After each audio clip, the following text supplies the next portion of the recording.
بسم اللہ الرحمن الرحیم۔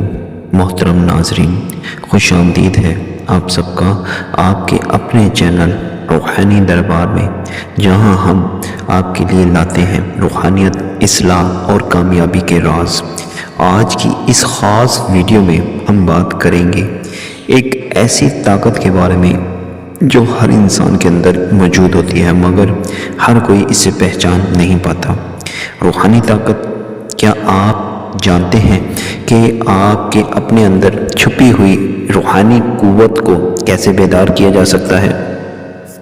کیسے اپنے دل کو نور سے بھرا جا سکتا ہے اور کیسے اپنی زندگی کے مسائل کو روحانیت کے ذریعے آسان بنا سکتے ہیں؟ اس ویڈیو میں آپ کو بتاؤں گا روحانی طاقت پیدا کرنے کے آسان اور آزمودہ طریقے، مراقبہ کرنے کا درست طریقہ اور اس کی روحانی اہمیت اور وہ خاص راز جو آپ کی قسمت بدل سکتے ہیں اگر آپ واقعی اپنی زندگی میں سکون، برکت اور کامیابی چاہتے ہیں۔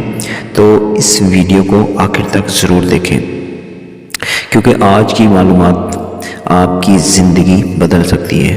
تو آئیں بغیر کسی تاخیر کے شروع کرتے ہیں اللہ کے بابرکت نام کے ساتھ۔ بسم اللہ الرحمن الرحیم۔ دوستو، روحانی طاقت کیا ہے؟ یہ عمل کسی بھی نماز کے بعد یا یہ نماز تہجد کے وقت کرو تو بہتر ہے۔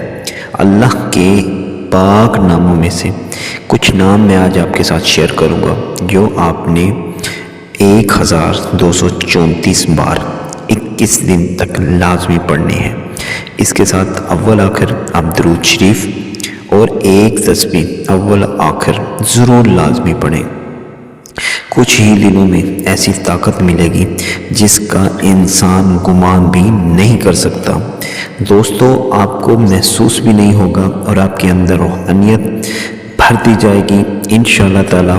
اور 21 دن سے لے کر یہ عمل ویسے صوفیہ کرام، بزرگان دین 21 دن سے لے کے 90 دن تک کرنے کو کہتے ہیں، کیونکہ اس عمل کے ذریعے ہی آپ کی روحانیت میں اس قدر اضافہ ہوتا رہے گا کہ آپ کو کوئی اور عمل کرنے کی ضرورت درپیش نہیں آئے گی۔ خیر دوستو، آپ نے اس عمل کے ساتھ پرہیز لازمی کرنا ہے۔ پرہیز یہ ہوگا کہ جھوٹ نہیں بولنا، بڑا گوشت نہیں کھانا، اس چیز کا پرہیز ہوگا۔ اور عمل کیا پڑھنا ہے آپ نے؟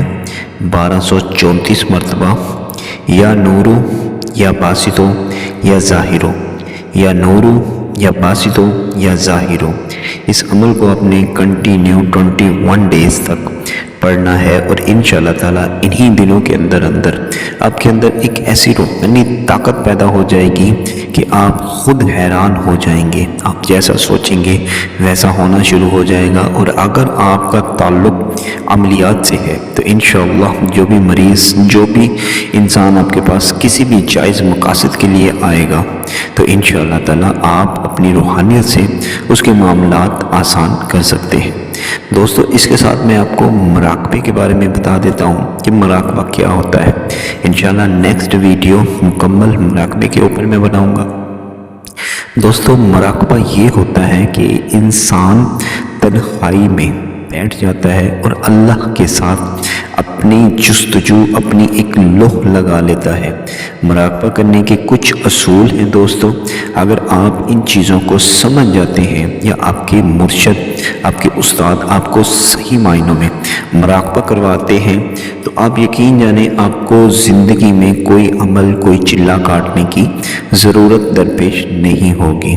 تو انشاءاللہ تعالیٰ اس ویڈیو کے ساتھ آپ کو میری تمام باتیں سمجھ آ گئی ہوں گی۔ اگر کوئی بات سمجھ میں نہ آئے تو آپ لوگ ڈائریکٹ ہمارے واٹس ایپ نمبر پہ بھی ہم سے رابطہ قائم کر سکتے ہیں، اور کسی بھی عمل کی اجازت طلب کرنے کے لیے کمنٹ میں یا اللہ لکھ دیں۔ تو انشاءاللہ تعالیٰ نیکسٹ ویڈیو مراقبے کے اوپر ہم بنائیں گے، اور اگر آپ ہم سے کوئی عمل کے اوپر ویڈیو بنوانا چاہتے ہوں تو ڈائریکٹ ہم سے کمنٹ میں بھی بات کر سکتے ہیں۔ ملتے ہیں اگلی ویڈیو میں۔ اللہ نگہبان۔